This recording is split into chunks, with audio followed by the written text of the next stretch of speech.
இந்த நாள் வரைக்கும் நம்முடைய ஆண்டவர் நம்மை நடத்தி வந்திருக்கு. நான் எம்மாத்திரம் ஆண்டவரே, என் வீடும் எம்மாத்திரம் நம்முடைய அளவற்ற கிருபையினால இரக்கத்தினால இந்த நாள் வரைக்கும் நீர் எங்களை கொண்டு வந்திருக்கிறீர். அதற்காக நாங்கள் உம்மை துதிக்கிறோம், உம்மை ஸ்தோத்திரிக்கிறோம் என்று சொல்லி ஆண்டவருடைய நாமத்தை நாம் மகிமைப்படுத்துவோம். எல்லாரும் ஆண்டவரை ஸ்தோத்திரிப்போமா?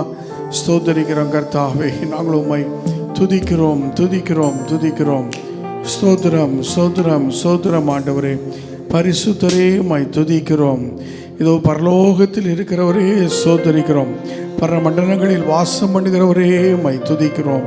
என்னுடைய சின்ன இருதயத்தில் வாசமாக இருக்கவரே உம்மை துதிக்கிறோம். உலகத்தில் இருக்கிறவனே, உங்களில் இருக்கிறவர் பெரியவர் என்று சொல்லி எங்களுக்குள்ளே பெரியவராக இருக்கிறவரே உம்மை துதிக்கிறோம் துதிக்கிறோம் துதிக்கிறோம், உம்மை மகிமைப்படுத்துகிறோம் ஆண்டவரே. ஹாலே லூயா ஹாலே லூயா ஹாலே லூயா. வானமெனது சிங்காசனம், பூமி எனது பாதபடி என்று சொல்லியிருக்கிறீர்கள் தெய்வமே. நாங்களுமை துதிக்கிறோம் கர்த்தாவே, நாங்களுமை துதிக்கிறோம் ஆண்டவரே, நாங்களுமை ஸ்தோத்திரிக்கிறோம். நாங்கள் இம்மட்டும் அழியாமல் இருந்து இதோ உம்மை பாடும்படியாக, உம்மை போற்றும்படியாக, ஆராதிக்கும்படியாக நீர் எங்களுக்கு கிருபை பாராட்டி இருக்கிறீரே. அதற்காக உம்மை துதிக்கிறோம், உம்மை ஸ்தோத்திரிக்கிறோம். ஆமென். ஹல்லேலூயா. உம்மை நன்றியோடு கூட உம்மை துதிக்கிறோம். உம்மை ஆராதிப்பேன், உம்மை ஆராதிப்பேன் என் நாட்கள் முடியும் வரை, என் ஜீவன் பிரியும் வரை உம்மையே ஆராதிப்பேன். ஹல்லேலூயா. என் நாட்கள் முடியும் வரை, என் ஜீவன் பிரியும் வரை, என் சுவாசம் ஒழியும் வரை உம்மையே ஆராதிப்பேன். எல்லாரும் சொல்லுவோம், உம்மையே ஆராதிப்பேன். இன்னொரு விசை, என் நாட்கள் முடியும் வரை, என் ஜீவன் பிரியும் வரை, என் சுவாசம் ஒழியும் வரை உம்மையே ஆராதிப்பேன், உம்மையே ஆராதிப்பேன். தாயின் கருவில் உருவாகும் முன்னே பேர் சொல்லி அழைத்தவர், உலக தோற்றத்திற்கு முன்பே உங்களை என்னையும் முன்குறித்த ஆண்டவர். தாயின் கருவில் இருக்கும் போதே உடைய கண்கள் நம்மை கண்டிருக்கிறது.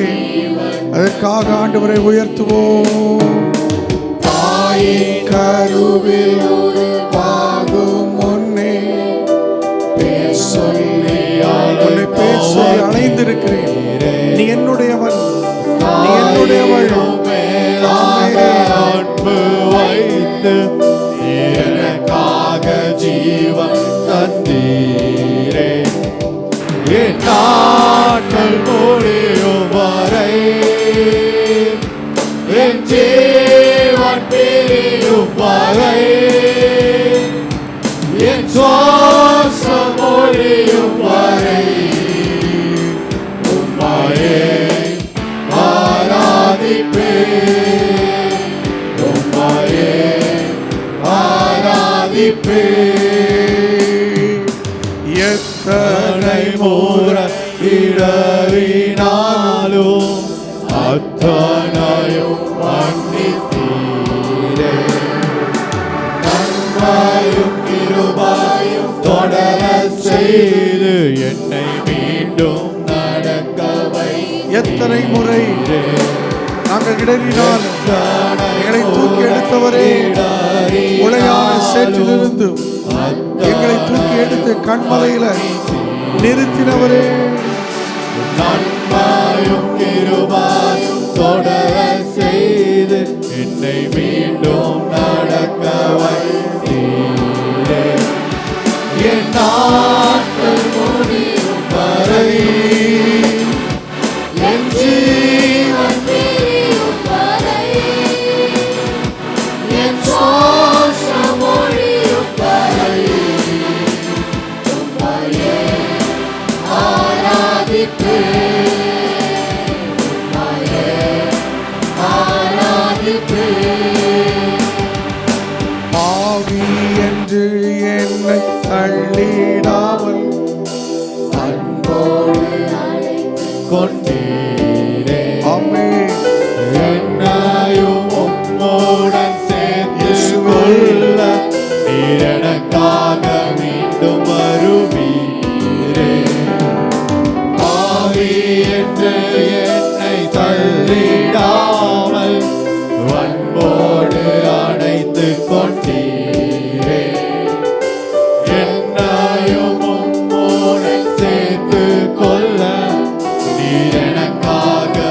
மீண்டும் வருவீரே.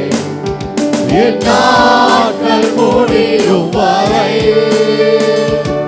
என் ஜீவன் பிரியும் வரை, என் சுவாசம் ஒழியும் வரை உம்மையே ஆராதிப்பேன், உம்மையே ஆராதிப்பேன். எல் ஷடாய், எல் ஷடாய், சர்வ வல்ல தேவனே. எல் ஷடாய், எல்லாரும் சொல்லுவோம், எல் ஷடாய், சர்வ வல்லமுள்ளவர், தாயின் அன்புள்ளவர், அவரை உயர்த்துவோம், உயிரோம், வாழ்த்துகிறோம், வணங்குகிறோம், உம்மை உயர்த்துகிறோம், பரலோக தேவனே, பராக்கிரமம் உள்ளவரே, உம்மை உயர்த்துகிறோம், உம்மை உயர்த்துகிறோம், ஆமென், வணங்குகிறோம். யெகோவா நிசி, யெகோவா நிசியே, வெற்றி தந்த தெய்வமே. யெகோவா சொல்லி பாடுவோம், நிசியே, வெற்றி தருகிற தேவன் நம்முடைய வாழ்க்கையில. வெற்றி தந்த ஆமென். தெய்வமே. உயர்த்துகிறோம், வாழ்த்துகிறோம், வணங்குகிறோம், உம்மை உயர்த்துகிறோம், வாழ்த்துகிறோம், வணங்குகிறோம், உயர்த்துகிறோம், வாழ்த்துகிறோம், வணங்குகிறோம். எங்கள் மத்தியில் உலாவிடும் எங்களோடு என்றும் வாசம் செய்யும் எங்கள் மத்தியில் இந்த காலை வேளையில் உலாவிடும் இரண்டாவது ஆராதனையிலும் ஆண்டவரே, ஒவ்வொரு மத்தியில எங்கள் சபைதனில் உலாவிடும் எங்களோடு நீங்கள் அறியாதிருக்கிற ஒருவர் உங்கள் நடுவில் இருக்கிறார். சபைகளில் உலாவிடும் எங்களோடு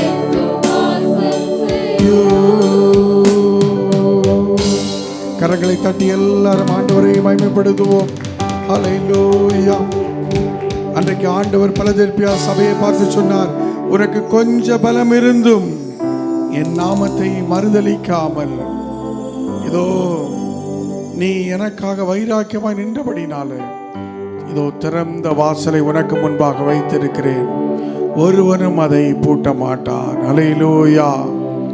ஆண்டவர் நம்ம எல்லோருக்கும் முன்பாக திறந்த வாசலை வைத்திருக்கிறார். யாரெல்லாம் ஆண்டவருடைய நாமத்தை மறுதலிக்காமல், யாரெல்லாம் ஆண்டவருக்கு முன்பாக பொறுமையாக, எவ்வளவு பிரச்சனைகள் வந்தாலும், எவ்வளவு போராட்டங்கள் வந்தாலும், எவ்வளவு நிந்தைகள் வந்தாலும், எவ்வளவு அவமானங்கள் வந்தாலும், இதோ ஆண்டவருக்காக அதை சகித்து, இதோ எத்தனை சோதனைகள் வந்தாலும் அதை தப்பித்து கொள்ளும்படியான வழியை ஆண்டவர் உண்டாக்குவார் என்கிற நிச்சயத்தோடு கூட அவரை சார்ந்து இருக்கிற பிள்ளைகளுக்கு கர்த்தர் தாமே பாதுகாப்பாக இருக்கிறார். ஹல்லேலூயா. உனக்கு கொஞ்ச பலன் இருந்தும் என் நாமத்தை மறுதலிக்காமல் இருந்தபடினாலே இதோ திறந்த வாசலை உனக்கு முன்பாக வைத்திருக்கிறேன். அன்றைக்கு கிதியோன் தனக்கு இருந்த கொஞ்ச பலத்தில் மீதியானருக்கு பயந்து அவன் தன்னிடத்தில் இருந்த அந்த கொஞ்சம் கோதுமையை போரடித்து கொண்டிருந்தான்.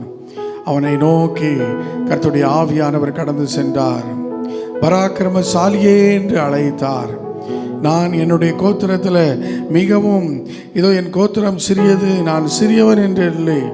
அங்கே கிதியோன் சொன்னபோது கர்த்தர் உன்னோடு கூட இருக்கிறார், இதோ பராக்கிரமசாலியே கர்த்தர் உன்னோடு கூட இருக்கிறான்னு சொல்லி அந்த கொஞ்ச பலன் கொண்ட அந்த கிதியோனை ஒரு 300 பேரை கொண்டு ஒரு பெரிய மீதியான சேனையை ஜெயிக்க உதவி செய்த ஆண்டவர் உங்களுக்கு எனக்கு இருக்கிற அந்த கொஞ்ச பலனில் பெரிய காரியங்களை செய்வார். ஹல்லேலூயா. இதோ இந்த வருடம் முடிய போகிறது. ஒரு கொஞ்சம் பலன்தான். சாரிபாத் விதவை வீட்டில் இருந்த கொஞ்சம் மாவுதான். ஆனால் விசுவாசத்தோடு முதல் அடையை எலியாவுக்கு அவள் சுட்டு கொண்டு வந்த போது பஞ்சகாலம் முழுவதும் ஒரு குறைவில்லாமல் கர்த்தர் அவளை நடத்தினார். இதோ அந்த ஏழை விதவிடத்தில் கொஞ்சம் பணம் தான் இருந்தது, 2 காசு தான் இருந்தது. முழுமையாக ஆண்டவருக்கு கொடுத்த போது ஆண்டவராலே சாட்சி பெற்றவளாக மாறினாள். 5 அப்போ 2 மீன், கொஞ்சம் சாப்பாடு தான்.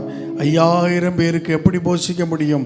ஆனால் ஆண்டவருடைய கொண்டு வந்தபோது அந்த கொஞ்ச உணவை தேவன் ஆசீர்வதித்து மீதியான துணிக்கைகளை கொடுத்தார்.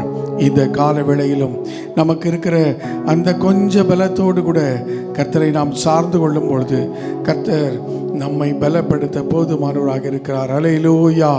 நாம் பலவீனர், அவர் பலவான். என்னை பலப்படுத்துகிற கிறிஸ்துவினாலே எல்லாவற்றையும் செய்ய எனக்கு பலன் உண்டு. ஆக அந்த ஆண்டவரை நமக்கு முன்பாக வைப்போம்.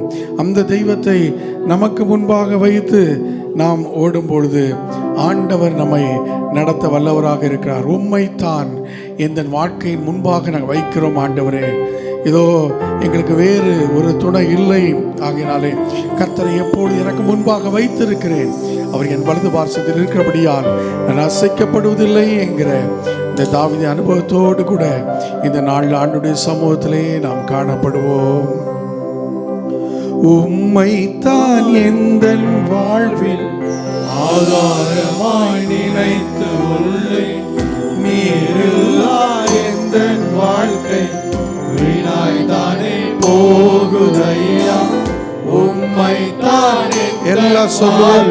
ஆண்டவரே, நீரே எங்கள் ஆதாரம் அப்பா, வேறு ஆதாரம் இல்லை.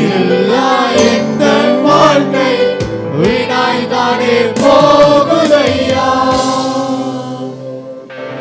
எல் ஷடாய் ஆராதிப்பேன், எலோஹீம் ஆராதிப்பேன், அடோனாய் ஆராதிப்பேன், யெகோவா எல்லாரும் பாடுவோம். எல் ஷடாய் ஆராதிப்பேன், எலோஹீம் ஆராதிப்பேன், அடோனாய் ஆராதிப்பேன், யெகோவா உம்மை போல யாருண்டு, நன்மை செய்ய நீருண்டு. உம்மைத்தானே நம்புவேன் எல்லாரும் சொல்லுவோமா? உம்மை போல யாருண்டு, நன்மை செய்ய நீருண்டு. உம்மைத்தானே நம்புவேன் உம்மைத்தான் இந்த வாழ்வு ஆதாரமாய் நினைத்து உள்ளேன்.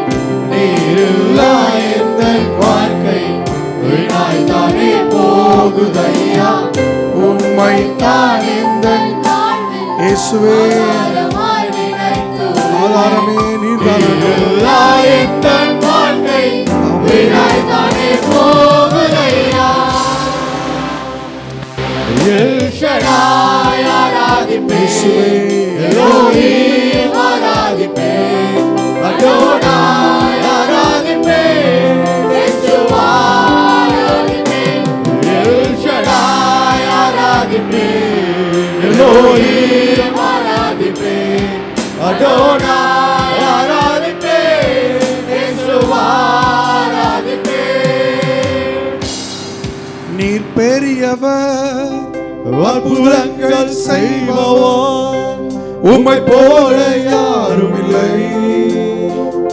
உம்மை போல யாரும் இல்லை. நீர் பெரியவர், அற்புதங்கள் செய்பவர், உம்மை போல யாரும் இல்லை. உம்மை போல யாரும் இல்லை.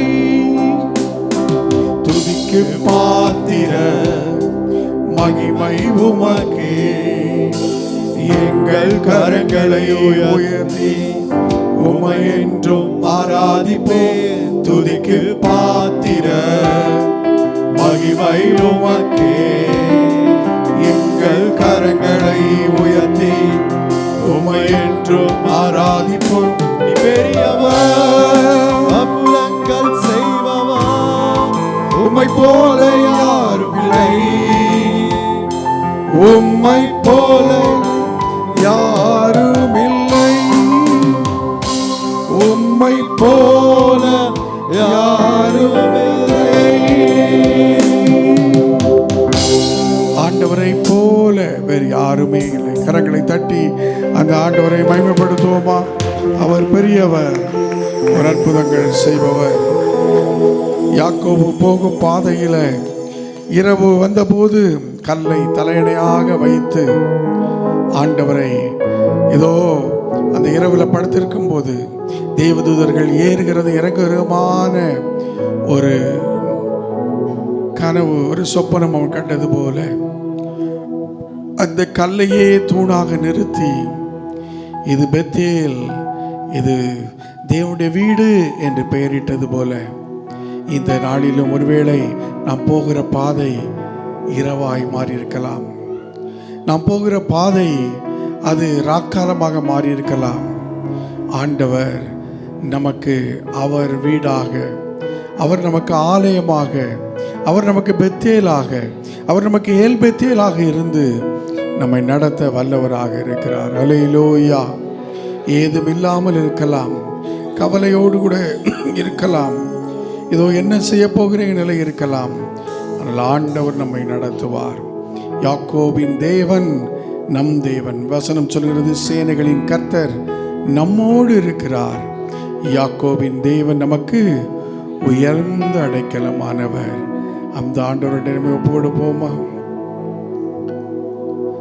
ஏதும் இல்லை என்ற கவலை இல்லை, துணையாளர் என்னை விட்டு விலகவில்லை.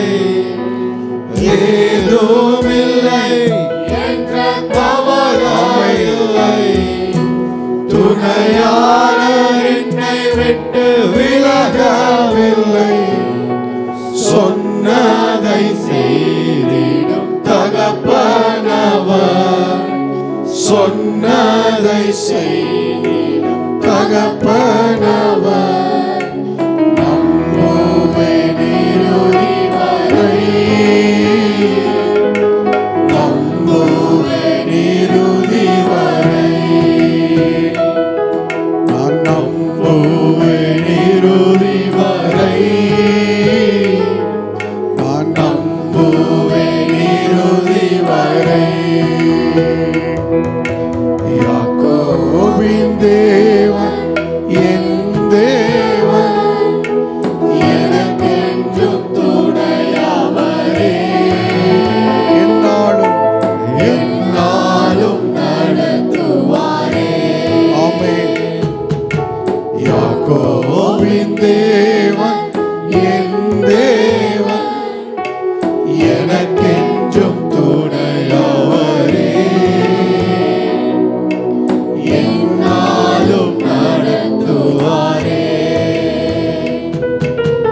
என் ஓட்டத்தில் நான் தனிமாயில்லை, நேசித்தவர் என்னை வெறுக்கவில்லை.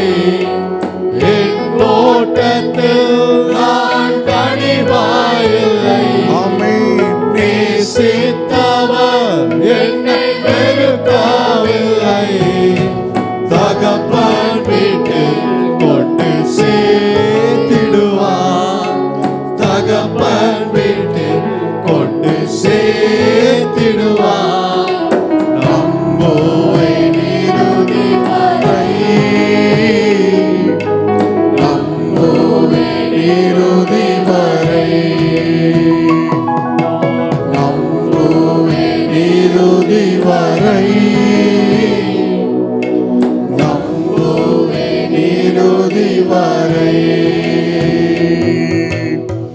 நம்புவேன் இயேசுவை, நம்புவேன் இயேசுவை, நம்புவேன் இயேசுவை, நம்புவேன் இயேசுவை. ஒரு விசையாய் நம்புவே. ஆமென். நம்புவே இயேசுவை நம்புவே இயேசுவை நம்புவே இயேசுவை.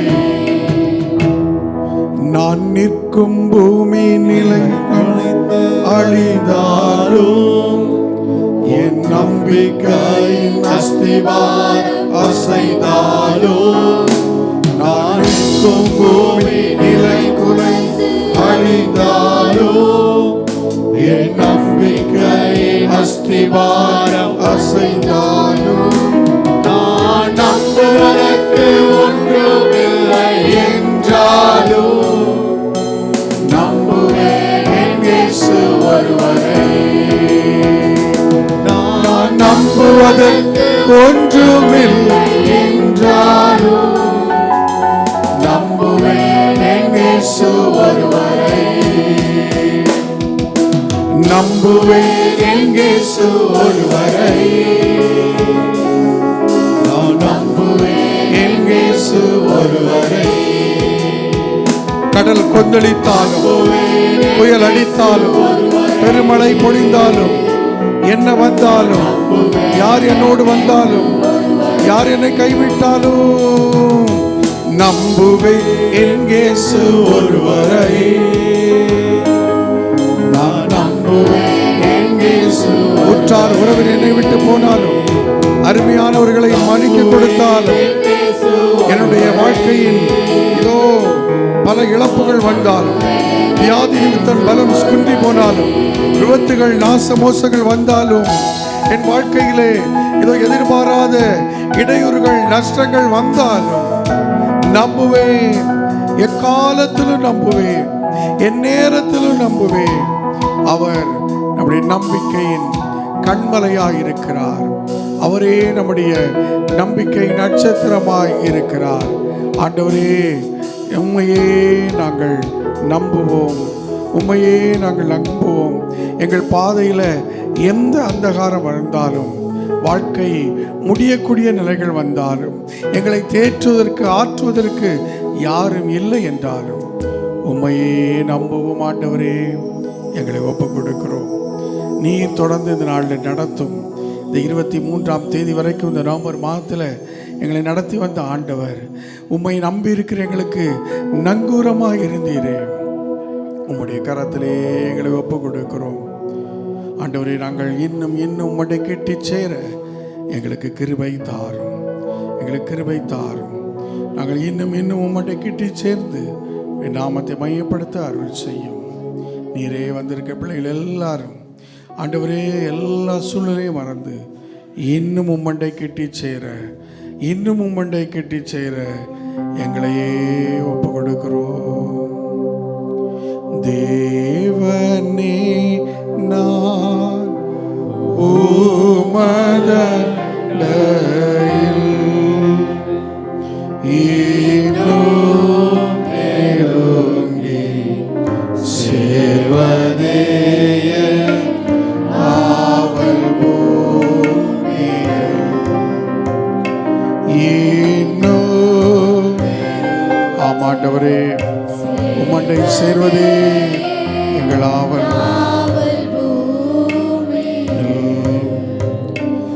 இன்னும் கேட்ட சேர்த்து கொள்ளுமே பாடுபட்ட நாயகா. இன்னும் கேட்ட சேர்த்து கொள்ளுமே ஜீவன் தந்த ரட்சகா.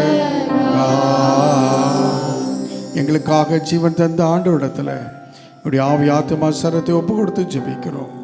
நீரே தொடர்ந்து எங்களோடு இடைப்படும், எங்களோடு கூட பேசும். இயேசு மூலம் ஜெபிக்கிறோம் நல்ல பிதாவே, ஆமீன். உட்கார்வோம். விதிக்கப்பட்டது நல்ல காலை 2வது ஆராதனைக்காக ஸ்தோத்திரம். இந்த வேளையிலும் எங்களோடு நீர் பேசுகிற நேரத்தில் வந்திருக்கிறோம். என்னோடு எங்களோடு பேசும். இயேசு ரட்சகர் வழியாய் ஜெபிக்கிறோம் நல்ல பிதாவே, ஆமேன். அல்லேலூயா. எல்லா கரங்களை உயர்த்தி சொல்லுவோமா? அல்லேலூயா. கர்த்தருடைய பரிசுத்த நாமம் மகிமைப்படுவதாக. உங்கள் ஒவ்வொருவரையும் மீண்டும் ஒரு விஷயாய் அன்போடு கூட வாழ்த்துகிறேன். உங்கள் ஒவ்வொருவருக்காக ஆண்டவரை துதிக்கிறேன். கர்த்தருடைய பெரிதான கிருபையினாலே கடந்த அக்டோபர் 18ஆம் தேதி நடைபெற்ற ஆப்ரேஷனில் ஆண்டவர் கூட இருந்து இப்பொழுதும் வரைக்கும் அவர் கொடுத்து வருகிற சுகத்திற்காய் ஸ்தோத்திரம். அதன் பிறகு இன்றைக்கு முதலாக உங்கள் மத்தியில் நின்று கர்த்தருடைய வார்த்தையை கொடுக்கும்படியாய் ஆண்டவர் அருள் செய்திருக்கிறார். அல்லேலூயா. அவருடைய பரிசுத்த நாமம் மகிமைப்படுவதாக. நீங்கள் எல்லோரும் அதிகமாக அடியனுக்காக ஜெபித்தீர்கள். உங்களுடைய உறுதியான விடாப்பிடியான ஜெபத்தின் வழியாய் கர்த்தரை மட்டுமாய் கொடுத்திருக்கிற சுகத்திற்காய் ஆண்டவருக்கு நன்றி சொல்கிறோம். இன்னும் பரிபூர்ண சுகம் உண்டாக தொடர்ந்து தேவனுடைய இந்த ஊழியத்தை ஆண்டவருக்கு மகிமையாய் இதோ நடத்தி செல்ல தேவையான கிருபையை கர்த்தர் தரும்படியாக தொடர்ந்து நீங்கள் ஜெபித்து கொண்டே இருக்கும்படியாக அன்போடு கூட கேட்டுக்கொள்கிறேன். கர்த்தருடைய நாமம் மகிமைப்படுவதாக. அல்லேலூயா. சங்கீதங்களின் புஸ்தகம் 56ஆம் சங்கீதம் முதல் 2 வசனங்களை ஒரு வாசிங்கள். அதை தொடர்ந்து இன்னொருவர் 2 தீமோத்தேயின் புஸ்தகம் 4ஆம் அதிகாரம் 7ஆம் வசனத்தை வாசிக்கலாம். தேவனே எனக்கு இரங்கும், மனுஷன் என்னை விழுங்க பார்க்கிறான்,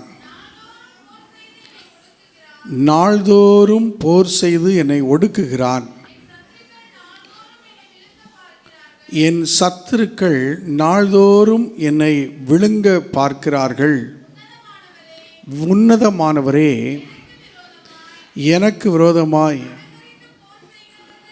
அகங்கரித்து போர் செய்கிறவர்கள் அநேகர். அல்லேலூயா. இன்றைக்கு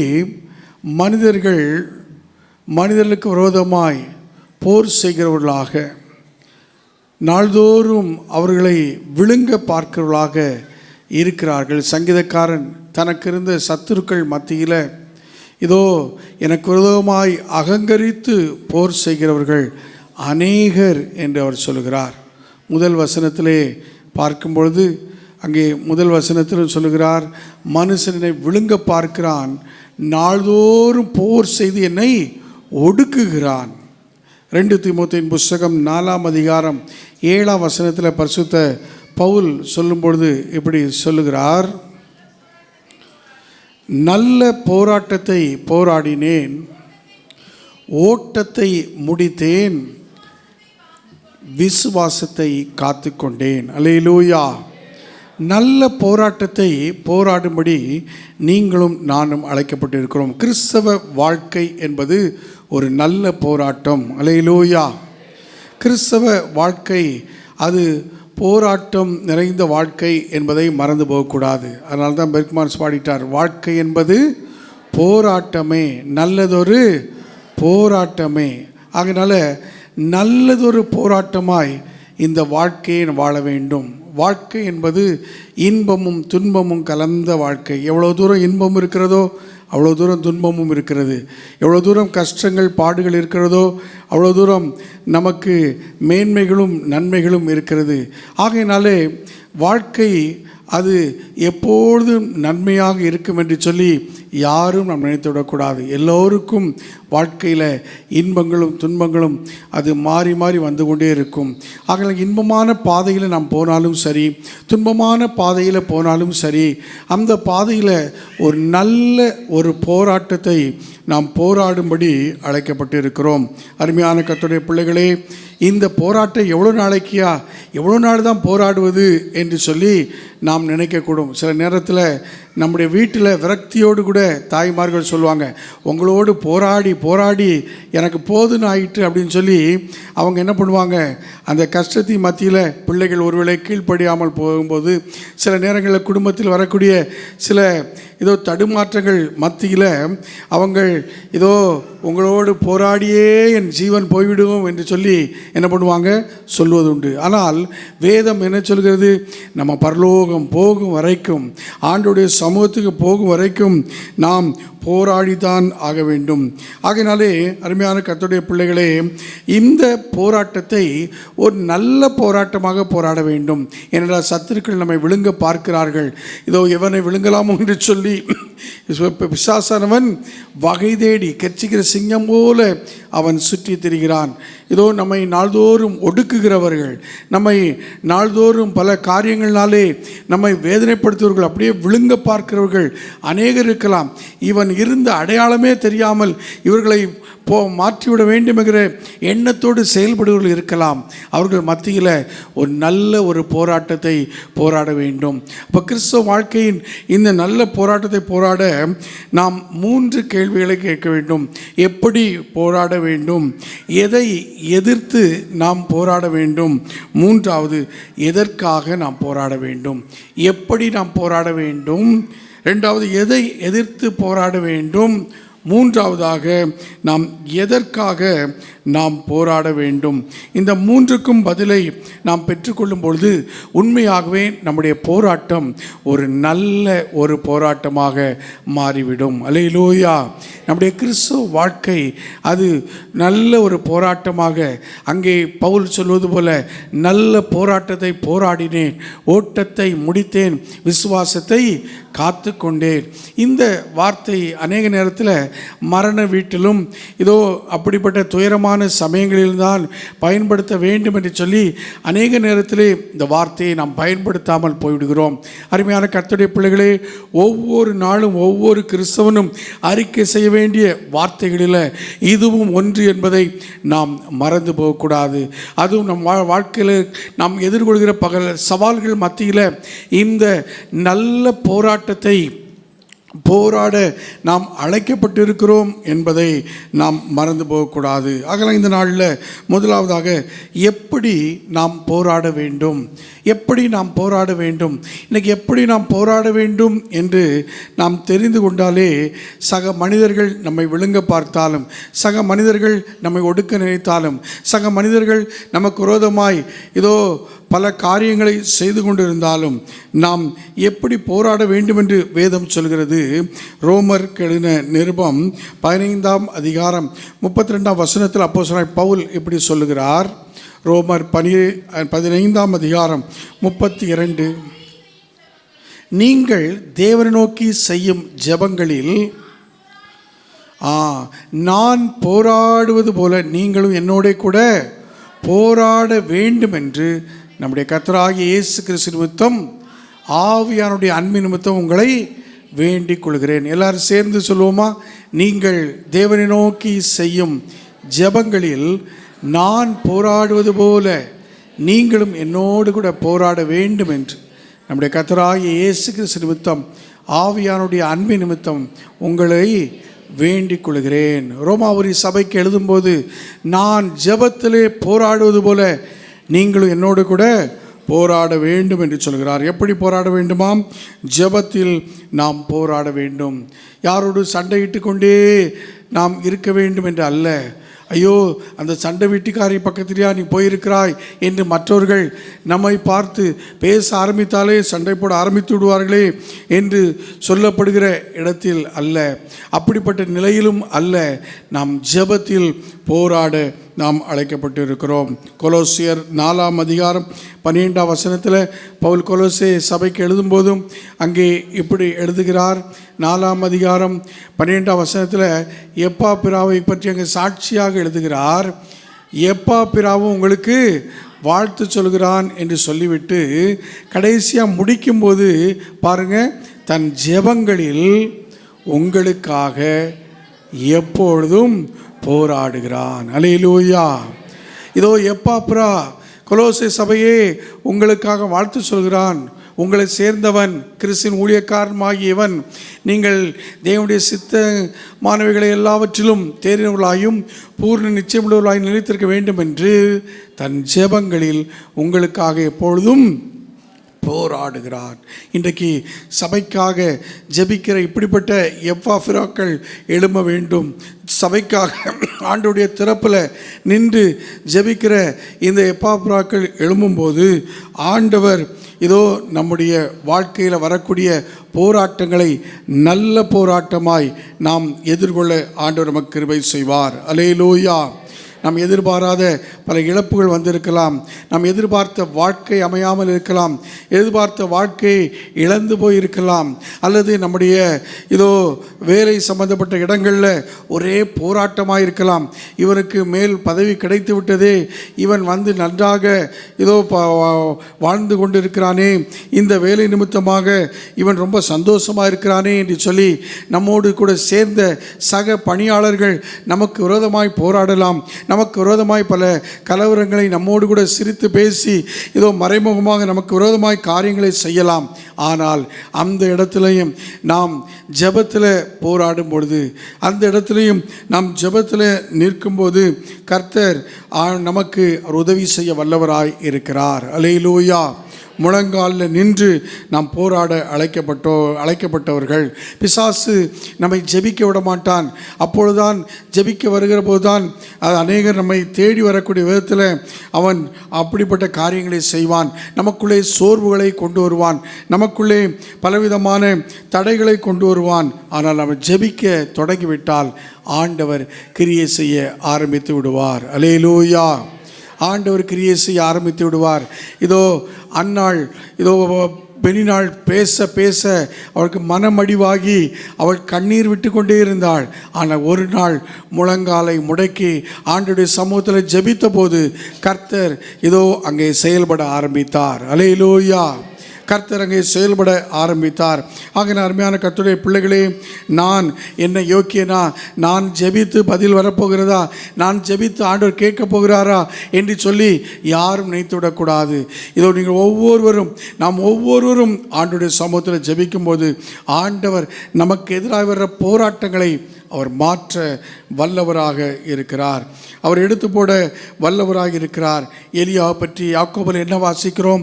அவன் நம்மை போல ஒரு பாடுள்ள மனுஷன்தான்.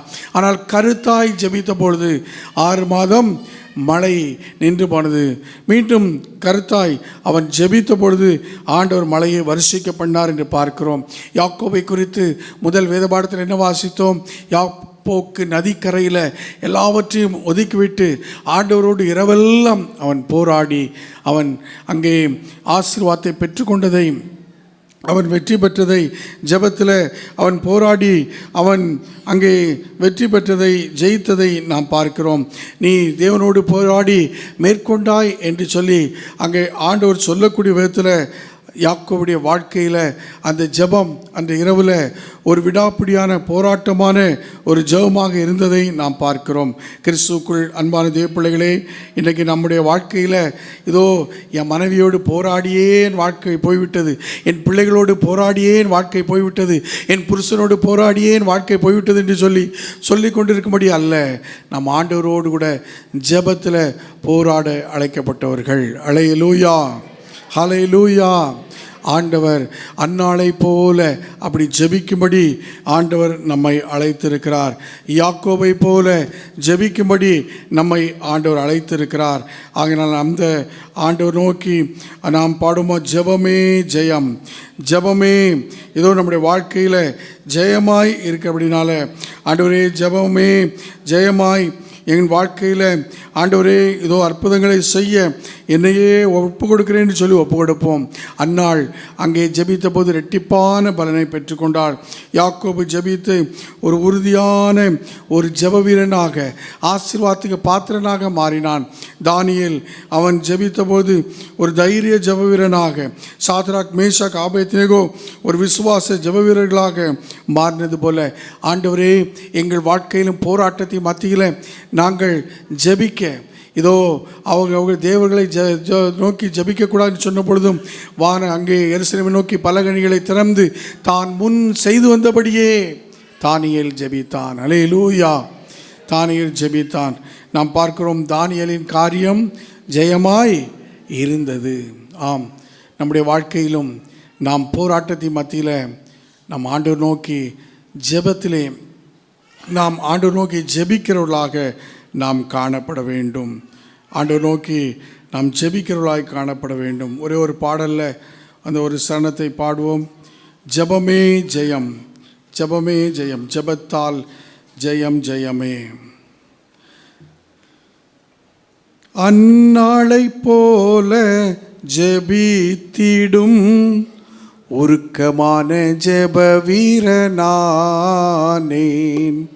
அந்நாளை போல ஜெபித்திடும் உருக்கமான ஜெப வீரரானேன். ரெட்டிப்பான பங்கை பெற்று கொண்டிட, ரெட்டிப்பான பங்கை பெற்று கொண்டிட இரட்சகரிடம் நான் ஜெபித்திடுவேன். இரட்சகரிடம் நான் ஜெபித்திடுவேன். ஜெபமே ஜெயம், ஜெபமே ஜெயம், ஜெபத்தால் ஜெயம் ஜெயமே. விசுவாசமுள்ள ஜெபமே பிணியாளிகளை ரட்சிக்குமே. விசுவாசமுள்ள ஜெபமே பிணியாளிகளை ரட்சிக்குமே. ஜெபமே ஜெயம், ஜெபமே ஜெயம், ஜெபத்தால் ஜெயம் ஜெயமே. இரண்டாவதாக, எதை எதிர்த்து நாம் போராட வேண்டும்? கிறிஸ்துவ வாழ்க்கை ஒரு நல்ல போராட்டம். நாம் எப்படி போராட வேண்டும் என்று பார்த்தோம். இரண்டாவதாக, எதை எதிர்த்து போராட வேண்டும்? எபிரேயருக்கு எழுதின நிருபம் 12ஆம் அதிகாரம் 4ஆம் வசனத்தை ஒருவர் வாசியுங்கள். பாவத்துக்கு விரோதமாய் போராடுவதில் இரத்தம் சிந்தப்படத்தக்கதாக நீங்கள் இன்னும் எதிர்த்து நிற்கவில்லையே. பாவத்துக்கு விரோதமாய் போராடுவதில் எதை எதிர்த்து போராட வேண்டும்? பாவத்துக்கு விரோதமாய் நீங்களும் நானும் போராட வேண்டும். அல்லேலூயா. ஆம், ஆண்டவருக்கு விரோதமான எந்த ஒரு காரியமும் அது பாவமாக இருக்கிறது. ஆண்டவர் விரும்பாத எல்லா காரியங்களையும் விட்டு அதற்கு விரோதமாய் நாம் போராட அழைக்கப்படுகிறோம். நம்முடைய ஜீவியத்தில் நாம் பாவத்தை எதிர்த்து நாம் போராட வேண்டும். இன்றைக்கு நம்முடைய கிறிஸ்துவ வாழ்க்கையில் அப்படி என்ன என்ற பாவம் இருக்கிறது? நான் நன்றாகத்தானே இருக்கிறேன் என்று சொல்லி அநேக நேரத்தில் நாம் சொல்லலாம். ஆனால் கடவுளுக்கு கொடுக்க வேண்டிய மகிமையை நாம் இந்த உலகத்தில் மனிதனுக்கோ உலகத்தில் எந்த படைப்புகளுக்கோ கொடுத்தால் நாம் பாவத்துக்கு விரோதமாக இன்னும் போராடவில்லை என்று அர்த்தமாகிறது. நம்முடைய வாழ்க்கையில் ஆண்டுடைய நீதிக்கு விரோதமாக மனிதர்கள் வாழ்க்கையில் செயல்பட்டால் அது ஒரு பாவமாக இருக்கிறது. பின்மாற்றத்தின் வாழ்க்கை, ஆண்டவரை இதோ நாம் ஆண்டவருக்கு எதிராக பேசுகிற ஒரு வாழ்க்கை, அருவருப்பான நினைவுகள், அருவருப்பான சிந்தனைகள், அருவருப்பான செயல்கள், பாவத்துக்கு விரோதமான நாம் போராடாத ஒரு வாழ்க்கையை அது குறிக்கிறது. நாம் பணத்தின் மேலே அன்பு செலுத்தி அதை சார்ந்திருக்கிற வாழ்க்கை, நாம் நம்முடைய ஆண்டுடைய சுவிசேஷத்திற்கு எதிரான செயல்பாடுகளை கொண்ட ஒரு வாழ்க்கை, பாவத்துக்கு விரோதமாய் நாம் போராடாத நிலையை அது குறிக்கிறது. அது மட்டுமல்ல, மனிதர்களை, ஆத்துமாக்களை மனதுருக்கத்தோடு நேசிக்காத ஒரு வாழ்க்கை.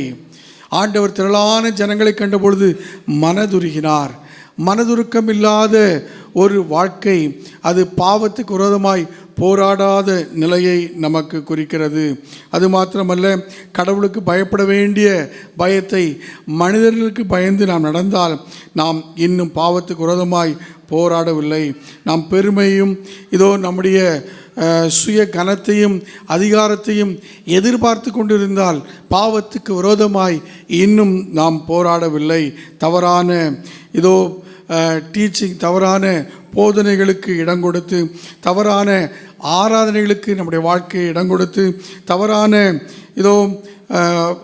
அற்புதங்களுக்கு இதுதான் அற்புதம் என்று சொல்லி நாம் அவைகளை நம்பிக்கொண்டு தவறான தீர்க்க தரிசனங்களுக்கு இடம் கொடுத்து வாழ்கிற வாழ்க்கை பாவத்துக்கு விரோதமாய், வேதத்துக்கு புறம்பாய் சொல்லப்படுகிற அத்தனையும் பாவத்துக்கு விரோதமாய் நாம் போராடவில்லை என்பதை காட்டுகிறது. அது மட்டுமல்ல, நம்முடைய வாழ்க்கையில் தனிப்பட்ட உறவுகளில் ஆண்டவர் எதிர்பார்க்கிற பரிசுத்தம் இல்லாத தன்மை, பாவத்துக்கு விரோதமாய் நாம் போராடாத நிலையை காட்டுகிறது. அன்றைக்கு ஆண்டவர் சதுசேயர் பரிசேயரை பார்த்து, வேதகரை பார்த்து, நீங்கள் வெள்ளையடிக்கப்பட்ட கல்லறை என்று சொன்னார். கல்லறை வெளியே வெள்ளையாக இருக்கும், உள்ளே அங்கே நாற்றம் அடிக்கிற எலும்புகளும் அழுகி போன சர்ரமும் இருப்பது போல நம்முடைய வாழ்க்கை வெளியே அலங்காரமாக இருந்து உள்ளே ஆண்டவருக்கு பிரியமில்லாத காரியங்கள் இருந்தால் அது பாவத்துக்கு விரோதமாய் நாம் இன்னும் போராடவில்லை என்பதை அது காட்டுகிறது. அது மட்டுமல்ல, விசுவாசிகளுக்கு அவருடைய விசுவாசத்தை விருத்தியடைவதற்கு எதிராக அவர்களுக்குள் அவிசுவாசத்தை கொண்டு வரக்கூடிய செயல்பாடுகளை நாம் செய்வது பாவத்துக்கு விரோதமாய் போராடாத தன்மையை காட்டுகிறது. அது மட்டுமல்ல, மனிதன் ஆண்டோடைய பார்வையில் முக்கியமானவன். ஒரு மனிதன் ரட்சிக்கப்படுவது பரலோக ராஜ்யத்தில் ஒரு பெரிய சந்தோஷமாக இருக்கிறது. ஒரு ஆத்மா ரட்சிக்கப்படுவது. ஆகையினால அந்த ஆத்மாவை அற்பமாய் எண்ணுவது, பாவத்துக்கு விரோதமாய் நாம் போராடுவதில் இன்னும் நாம் அதில் பழகவில்லை என்பதை அது காட்டக்கூடிய ஒன்றாக இருக்கிறது. அது மட்டுமல்ல, சிறுமைப்பட்டவர்கள், ஏழைகள், விதவைகள், அனாதைகளுக்கு விரோதமாய் இவர்கள் என்னோடு கூட சேர்ந்து ஆராதிக்க தகுதியற்றவர்கள், இவர்களோடு நான் பழக தகுதியற்றவன் என்று சொல்லி அப்படிப்பட்டவர்களுக்கு விரோதமாய் முகத்தை காட்டுவதும், அப்படிப்பட்டவர்களுக்கு விரோதமாய் பேசுவதும் பாவத்துக்கு விரோதமாய் நாம் இன்னும் போராடவில்லை என்பதை காட்டுகிறது. குருடனுக்கு குருடன் வழிகாட்டியாய் இருக்க முடியாது என்பது போல பாவத்தில் இருந்து கொண்டு நாம் பரலோகத்துக்கு அடுத்த காரியங்களிலே வாழ முடியாது என்பதை நாம் அறிந்தவர்களாக பாவத்துக்கு விரோதமாய் இன்னும் போராட பழகாதவர்களாக இருக்கிறோம் என்பதை அது காட்டுகிறது. அது மட்டுமல்ல, நம்முடைய வாழ்க்கையில் எப்பொழுதும் ஆண்டுடைய இரக்கத்தை, ஆண்டுடைய கிருபையை வாஞ்சிக்குவதை தவறி ஆண்டவருக்கு மற்ற கொடுக்க வேண்டிய கனத்தை கொடுக்காமல் நாம் நம்முடைய பேரும் புகழையும் வரக்கூடிய விதத்தில் நடந்து கொள்வது பாவத்துக்கு விரோதமாய் இன்னும் நாம் போராடாததை அது நமக்கு காட்டுகிறது. அது மட்டுமல்ல, நம்முடைய வாழ்க்கையில் நாம் ஆண்டவரை மறந்து நாம் தான் கடவுள் போல செயல்படுவது, நாம் தான் எல்லாம் போல செயல்படுகிற காரியம் அது பாவத்துக்கு விரோதமாய் போராடாத தன்மையை காட்டுகிறது. நம்முடைய செயல்கள் வழியாய், நம்முடைய மாம்சத்தின் கிரியைகள் வழியாய் நம்முடைய வாழ்க்கையில் ஆண்டவருடைய அன்பை வெளிப்படுத்தாத, சக விசுவாசிக்கு வெளிப்படுத்தாத தன்மை பாவத்துக்கு விரோதமாய் நாம் போராடாததை அது காட்டுகிறது. அது மட்டுமல்ல, ஆண்டவருடைய வார்த்தையை புறக்கணிப்பது, ஆண்டவருடைய வார்த்தையை ஏற்றுக்கொள்ளாமல் அதன்படி நடக்காமல் இருப்பது பாவத்துக்கு விரோதமாய் நாம் போராடாத தன்மையை அது காட்டுகிற ஒன்றாக இருக்கிறது. ஆம், இந்த உலகத்தின் அதிகாரங்களை நம்பி ஆண்டவரை நம்பாமல் இருப்பது, இந்த உலகத்தில் ஆளுகிறவர்களை நம்பி ஆண்டவரை நம்பாமல் இருப்பது பாவத்துக்கு விரோதமாய் நாம் இன்னும் போராடாத தன்மையை காட்டுகிறது. அது மட்டுமல்ல, நம்முடைய வாழ்க்கையிலே நமக்கு மேல் அதிகாரமுடையவர்களை நாம் எங்கு வேலை பார்த்தாலும் நம்ம வேலை பார்க்கிறதுக்கு மேலே உள்ள அதிகாரமுடையவர்களுக்கு நாம் எல்லா விதத்தில் கீழ்ப்படுகிற அந்த இடத்துல நாம் அவர்களுக்கு எதிராக செயல்படுவது பாவத்துக்கு நாம் இன்னும் எதிராக போராட பழகாத நிலையை அது காட்டுகிறது. நம்முடைய கிறிஸ்துவ வாழ்க்கையில், சபை வாழ்க்கையில், நிர்வாகத்திலே கொடுக்கப்பட்டிருக்கிற போதகரானாலும் மற்ற உறுப்பினர்கள், நிர்வாகிகளானாலும் அவர்களுக்கு கொடுக்க வேண்டிய காரியத்தை, கனத்தை கொடுக்காமல் இருப்பதும் நாம் இன்னும் பாவத்துக்கு விரோதமாய் போராடாத தன்மையை அது குறிக்கக்கூடிய ஒன்றாக இருக்கிறது. நம்முடைய வாழ்க்கையில் நாம் விசுவாசிகளின் அந்த பழக்க வழக்கத்தை, இன்ஃப்ளூயன்ஸை வைத்து நாம் நமக்கு மேலுள்ள அதிகாரங்களுக்கு எதிராக செயல்படுவது பாவத்துக்கு விரோதமாய் போராடாத தன்மையை அது குறிக்கக்கூடிய ஒன்றாக இருக்கிறது. அருமையான கர்த்தருடைய பிள்ளைகளே, ஆண்டவருக்கு கொடுக்க வேண்டிய கனத்தை விட்டுவிட்டு நாம் படைப்புகளுக்கு அந்த கனத்தை கொடுக்கிறவர்களாக இருந்தால் அது பாவத்துக்கு விரோதமாய் போராடாத ஒரு தன்மையை நமக்கு குறிக்கக்கூடிய ஒன்றாக இருக்கிறது. அதான் வேதம் சொல்கிறது, பாவத்துக்கு விரோதமாய் போராடுகிறதில் இரத்தம் சிந்தத்தக்கதாக நீங்கள் இன்னும் எதிர்த்து நிற்கவில்லையே. ஆகையால் நம்முடைய வாழ்க்கையில் நாம் சந்திக்கின்ற அன்றாட அலுவல்களில் நாம் எப்படிப்பட்டவர்களாக ஒரு வாழ்க்கை வாழ்கிறவர்களாக இருக்கிறோம் என்பதை அறிந்து கொள்ள வேண்டும். ஆகையினாலே நாம் நம்முடைய வாழ்க்கையில் எதை எதிர்த்து போராட வேண்டும்? இந்த பாவத்தை எதிர்த்து போராட வேண்டும். இப்பொழுது சொல்லப்பட்ட இப்படிப்பட்ட சூழ்நிலைகள் நம்மிடத்தில் இருந்தால், ஆண்டவரே இதற்கு விரோதமாய் போராட எனக்கு உதவி செய்யும் என்று சொல்லி நாம் ஆண்டவற்றை கேட்க வேண்டும். ரெண்டாவதாக எபேசியர் 6ஆம் அதிகாரம் 12ஆம் வசனத்தில் அங்கே நம்ம எதிர்க்கும் வல்லமைகளுக்கு எதிராக நாம் போராட அழைக்கப்பட்டு இருக்கிறோம். வசனம் சொல்கிறது, மாம்சத்தோடும் இரத்தத்தோடும் அல்ல, துரைத்தனங்களோடும் அதிகாரங்களோடும் இப்பிரபஞ்சத்தின் அந்தகார லோகாதிபதியோடும் வான மண்டலங்களில் உள்ள பொல்லாத ஆவிகளின் சேனைகளோடும் நமக்கு போராட்டம் உண்டு. ஆகையினால இப்படிப்பட்ட இந்த பிசாசு கொண்டு வருகிற இப்படிப்பட்ட மாம்சத்தோடு இரத்தத்தோடு துரைத்தனங்கள் அதிகாரங்களோடு இப்பிரபஞ்சத்தின் அந்தகார லோகாதிபதியோடு வானமண்டலத்தை பொல்லாத ஆவிகளின் சேனைகளோடு நமக்கு போராட்டம் உண்டு.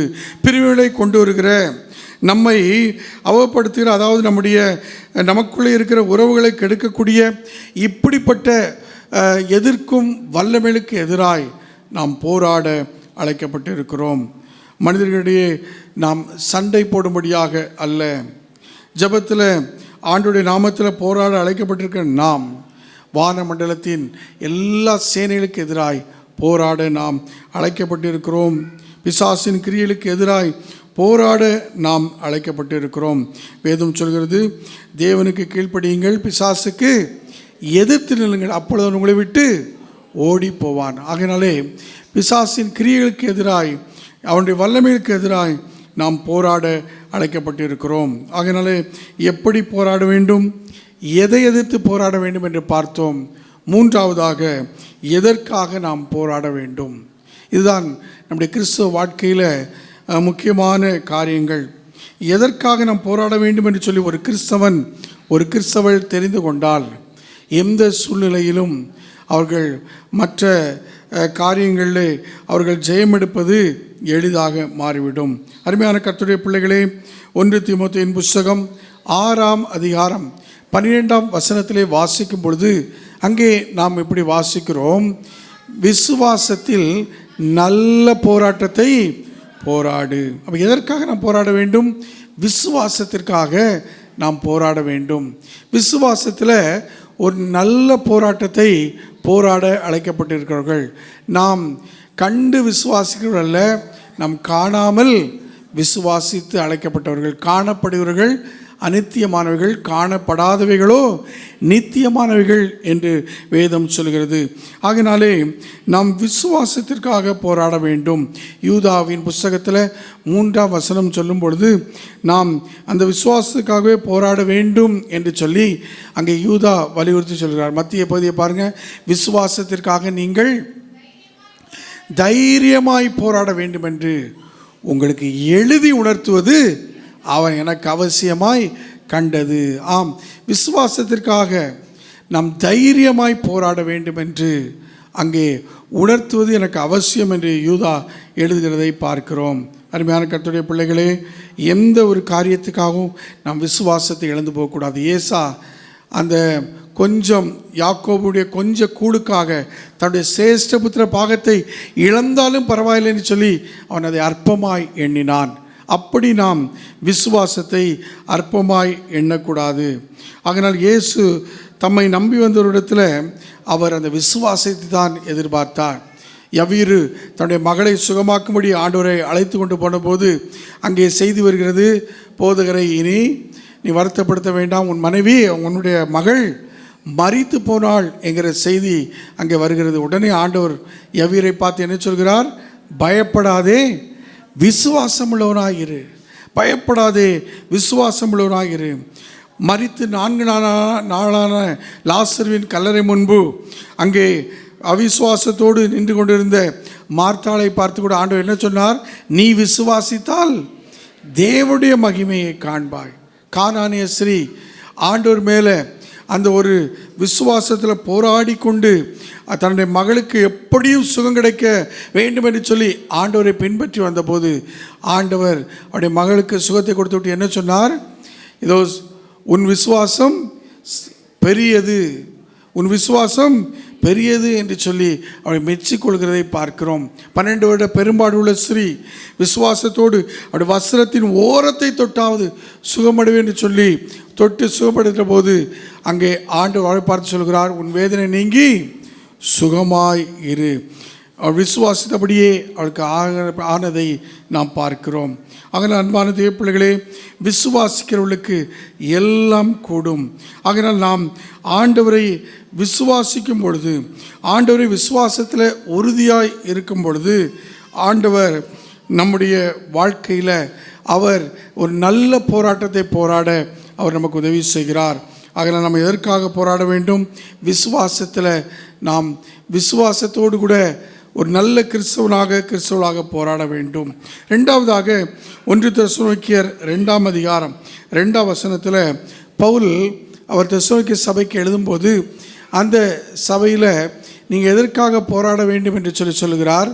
2 வாசிங்க.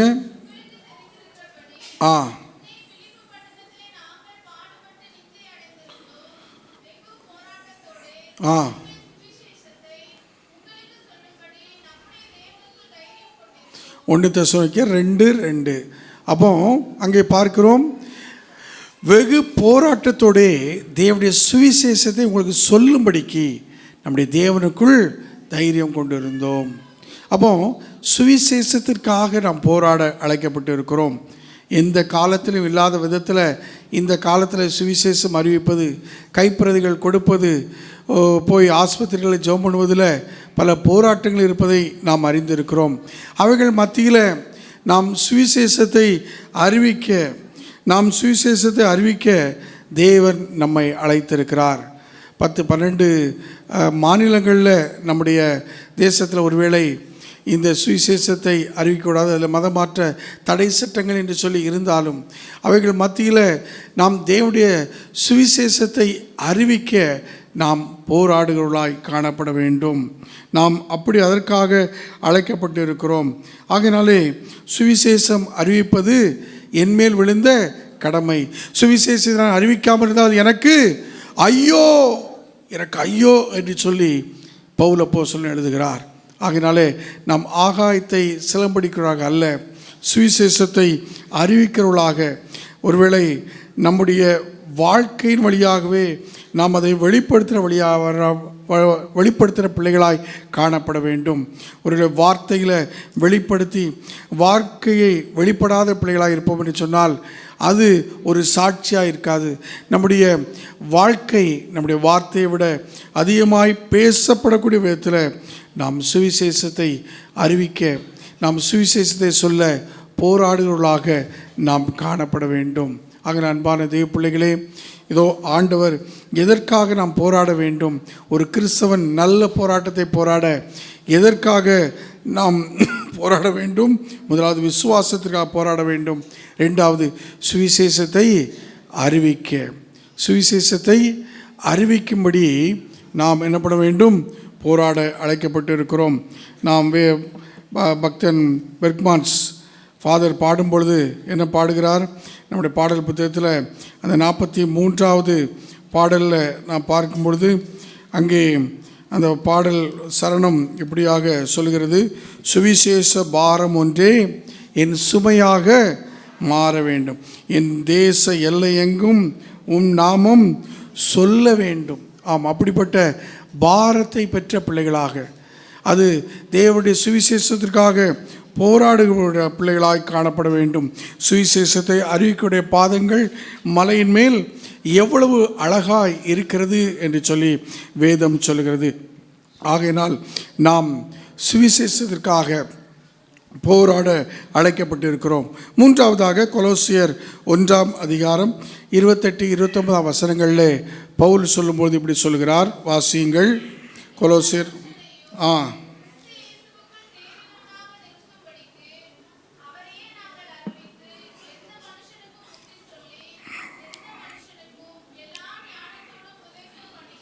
ஆ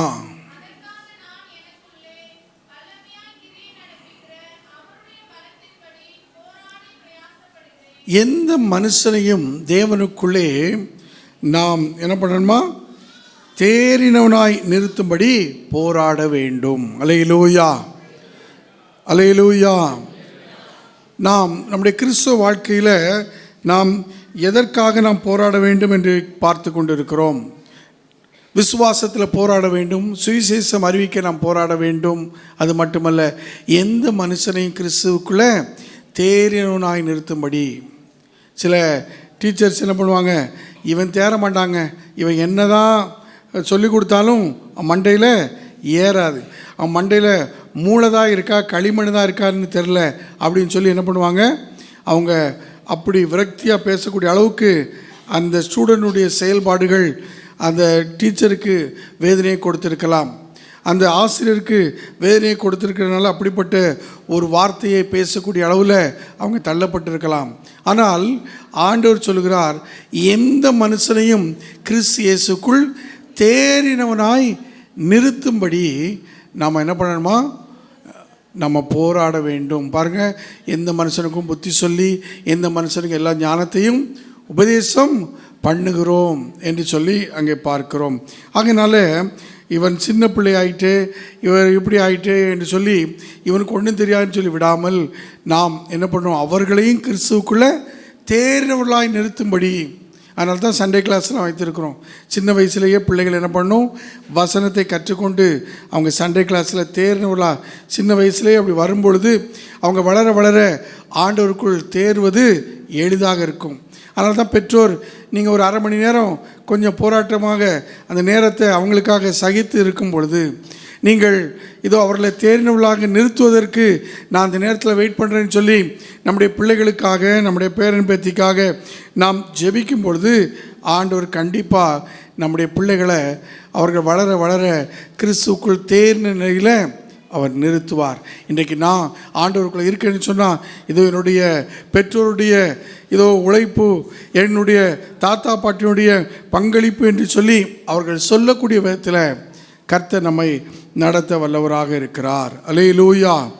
ஆகையினால வேதத்தில் பாருங்கள், நாம் ஒவ்வொருவரையும் கிறிஸ்துக்குள்ளே தேர்வாக நிறுத்த பிரயாசப்பட வேண்டும். தீமோத்தேயு, தீத்து, எப்பாப்பிரா போன்றவர்களை கிறிஸ்துக்குள் தேறினவர்களாக பவுல் நடத்தினார். இன்னும் அநேகரை நடத்தினதை நாம் புதிய ஏற்பாட்டில் வாசிக்கும் பொழுது தெரிந்து கொள்கிறோம். ஆகையினால அதை போல ஆண்டவருக்குள்ளே நாம் ஒவ்வொரு நிறுத்த வேண்டும். நம்முடைய ஆண்டவர் 12 சீடர்கள் அதன் பின்னால் ஒவ்வொரு அவரை பின்பற்றியவர்களை தனக்குள்ளே தேர்ந்தவர்களாக அவர் உருவாக்கினதையும் நாம் அறிந்திருக்கிறோம். அதில் ஒவ்வொரு ஐக்கியத்திலும் நாம் ஏன் செய்கிறோம், ஒவ்வொரு ஐக்கியத்திலும் நாம் பங்கு பெற காரணம், அதிலிருந்து நம்மை கிறிஸ்துவுக்குள்ளே நம்மை உருவாக்குவர்களாக இருக்கிறோம். ஆண்டவர் சொல்கிறார், உன் பெயரை நான் என்ன பண்ணுவேன், பெருமைப்படுத்துவேன். நம்முடைய பேரை டேமேஜ் பண்ணுறவங்க, நம்ம பேரை கெட்டு போக வைக்கிறவங்க, நம்ம பேருக்கு எதிராக செயல்படுறவங்க அநேகர் இருந்தாலும் நம்ம ஆண்டவருக்குள் இருக்கும் பொழுது ஆண்டவனுடைய பேரை பெருமைப்படுத்துவார். கிறிஸ்து இயேசுக்குள் நம்மை தேர்வுகளாய் நிறுத்தும்படி இதோ நம்முடைய பிள்ளைகளை, நம்முடைய சபை மக்களை நிறுத்த நாம் ஒருவருக்கொருவர் நாம் இதோ அதற்காக பிரயாசப்பட, அதை போராட்டமாகவே நாம் அதை எடுத்துக்கொண்டு அவர்களை ஆண்டவருக்குள் உருவாக்க அழைக்கப்படுகிறோம். கடைசியாக 1 கொரிந்தியர் 9 அதிகாரம் 25 நான் வாசிக்கும் பொழுது அங்கே இப்படி வாசிக்கிறோம். 1 கொரிந்தியர் 9:25, பந்தயத்திலே போராடுகிற யாவரும் எல்லாவற்றிலும் இச்சை அடக்கமாக இருப்பார்கள், அவர்கள் அழிவுள்ள கிரீடத்தை பெறும்படி அப்படி செய்கிறார்கள், நாமோ அழிவில்லாத கிரீடத்தை பெறும்படிக்கு அப்படி செய்கிறோம். பந்தயத்தில் போராடுகிற எல்லாரும் இச்சை அடக்கத்தோடு இருந்து அந்த அழிவுள்ள கிரீடத்தை பெறுகிறார்கள், நாமோ அழிவில்லாத கிரீடத்தை பெற போராட அழைக்கப்படுகிறோம். அல்லேலூயா. ஆம், ஒரு 100 மீட்டர் ஓட்டத்தில் ஒலிம்பிக்கில் ஓடன்னு சொல்லி ஒருவன் முயற்சி பண்ணுறான்னு சொன்னால் அவன் வாழ்நாள் எல்லாம் சிறு பிராயத்திலிருந்து ஒவ்வொரு நாளும் அவன் என்ன உணவு சாப்பிட வேண்டும், எவ்வளவு இச்சை அடக்கத்தோடு நாவு கட்டுப்பாடோடு ஏதோ தன் சரீர அந்த எக்ஸசைஸ்கெல்லாம் பண்ணி எவ்வளோ தூரம் பயிற்சி எடுக்க வேண்டும் என்பதெல்லாம் அறிந்து தன்னை அடக்கி ஒடுக்கி அவன் அந்த அழிவுள்ள கிரீடத்திற்காக அவன் போராடுகிறான். நாமோ அழிவில்லாத கிரீடத்தை பெறும்படிக்கு நாம் போராட அழைக்கப்பட்டிருக்கிறோம். நம் வாழ்க்கையில் நாம் பணம் இருக்கிறதோ இல்லையோ பரலோகத்தை நாம் இழந்து போகக்கூடாது. அல்லேலூயா. பரலோகத்தை கட்டாயம் நாம் போய் சேர வேண்டும் என்று சொன்னால், நம்முடைய வாழ்க்கையில் நித்திய ஜீவனை நாம் பெற்றுக்கொள்ள வேண்டும் என்று சொன்னால், நாம் ஒரு பிரயாணத்தில் இருக்கிறோம். எப்படி பந்தயசாலையில் ஓடுகிறவர்கள் அவர்கள் ஓடி அழிவுள்ள அந்த கிரீடத்தை பெறுவது போல நீங்களும் நானும் ஒரு பிரயாணத்தில் இருக்கிறோம். இந்த பிரயாணத்தில் வீட்டில் படுத்திருப்பது போல சௌகரியம் இருக்காது. இந்த கிறிஸ்தவ வாழ்க்கையின் பிரயாணத்தில் அவ்வளோ சௌகரியம் இருக்காது. கிறிஸ்தவ வாழ்க்கையின் பிரயாணத்தில் எப்படி ஒரு பஸ்ஸில் போகும்போது நாம் கூட்டத்தின் மத்தியில் அட்ஜஸ்ட் பண்ணி எப்படியாவது 9 மணிக்கு வேலைக்கு போகணும், பாரிஸுக்கு போகணும், எப்படியாவது இந்த பஸ்ஸை விட்டால் நம்ம போக முடியாது என்று சொல்லி எப்படி அட்ஜஸ்ட் பண்ணி அந்த பஸ்ஸில் கூட்டத்தின் மத்தியில் நாம் நின்று கடந்து போகிறோமோ, அதை போலத்தான் நம்முடைய கிறிஸ்துவ வாழ்க்கையிலும் நாம் இதோ இந்த பிரயாணத்தில் பல அசௌகரியங்கள் இருக்கலாம், நாம் விரும்புகிற சௌகரியம் இல்லாமல் இருக்கலாம். ஆனால் நாம் ஆண்டவர் நோக்கி ஓட வேண்டும். மோட்ச பிரயாணம் அந்த புத்தகத்தில் ஏதோ அந்த மோட்ச பிரயாணத்தில் போகிற அந்த கிறிஸ்டியான பல போராட்டங்களை தாண்டி அந்த புத்தகம் சொல்கிற அந்த கதாநாயகன் பல போராட்டத்தை தாண்டி இறுதியில் அவன் பரலோகத்தை அடைவதை நாம் பார்க்கிறோம். ஆக அன்பான தேவ பிள்ளைகளே, இந்த உலகத்தில் நாம் வாழ்வது அந்த பரலோகத்தை, அந்த அழியாத கிரீடத்தை பெறும்படியாக, பரலோக பாக்கியத்தை பெறும்படியாக நாம் ஒரு பிரயாணியாக இருக்கிறோம். நாம் இந்த உலகத்தில் நாம் ஒரு பிரயாணத்தில் இருக்கிறோம் என்பதை எந்த சூழ்நிலையிலும் நாம் மறந்து போகக்கூடாது. இந்த கால வேளையில் நம்மை ஆண்டுடைய கரத்திலே ஒப்பு கொடுப்போம். ஒரு நல்ல போராட்டமாய் நம்முடைய கிறிஸ்துவ வாழ்க்கை இருக்க ஆண்டவரே, இந்த நவம்பர் மாதம் 23ஆம் தேதி வரைக்கும் என் வாழ்க்கையில் நீர் நடத்தி வந்திருக்கிறீர். நடத்தி வந்த பாதையில் இதோ சந்தித்த போராட்டங்களே அல்ல, எவ்வளவு போராட்டம் இருந்தாலும் அதை தாண்டி வர ஆண்டவர் எனக்கு உதவி செய்தார். தொடர்ந்து நான் எப்படி போராட வேண்டும், எதை எதிர்த்து போராட வேண்டும், எதற்காக நான் போராட வேண்டும் என்று சொல்லி என்னோடு பேசினீரே.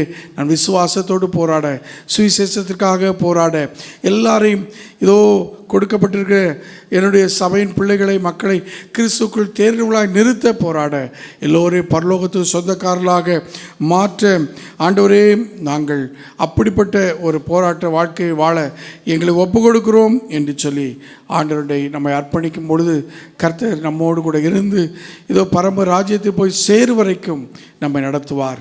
நல்ல போராட்டத்தை போராடினேன், ஓட்டத்தை முடித்தேன், விசுவாசத்தை காத்து கொண்டேன் என்று சொல்லுவது மட்டுமல்ல, அந்த 8ஆம் வசனம் எப்படி சொல்கிறது? எல்லாரும் சேர்ந்து வாசிப்போமா?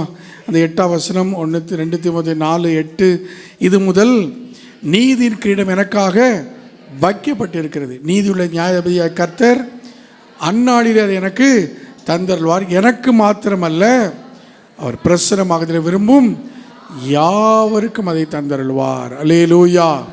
ஆனால் அந்த நீதியின் கிரீடத்தை பெறும் நாள் வரைக்கும் இந்த உலகத்தில் வாழ்க்கை ஒரு நல்ல ஒரு போராட்டமாய் போராடி ஆண்டவருக்கு மகிமை சேர்க்கிற பிள்ளைகளாய் நம்மை ஆண்டவருடைய கரத்திலே ஒப்பு கொடுப்போம். தலை வணங்குவோமா? ஆண்டவர் நோக்கி பார்ப்போம். பரலோகமே என் சொந்தமே என்று காண்பேனோ, இயேசு என் நம்பிக்கையாம், இந்த பூமியும் சொந்தமல்ல, பரிசுத்த சிந்தையுடன் இயேசுவை பின்பற்றுவோம். இயேசு என் நம்பிக்கையாம், இந்த பூமியில் சொந்தமல்ல, இயேசு என் நம்பிக்கையாம், இந்த பூமியும் சொந்தமல்ல, பரிசுத்த சிந்தையுடன் இயேசுவை பின்பற்றுவேன். பரிசுத்த சிந்தையுடன் இயேசுவை பின்பற்றுவே.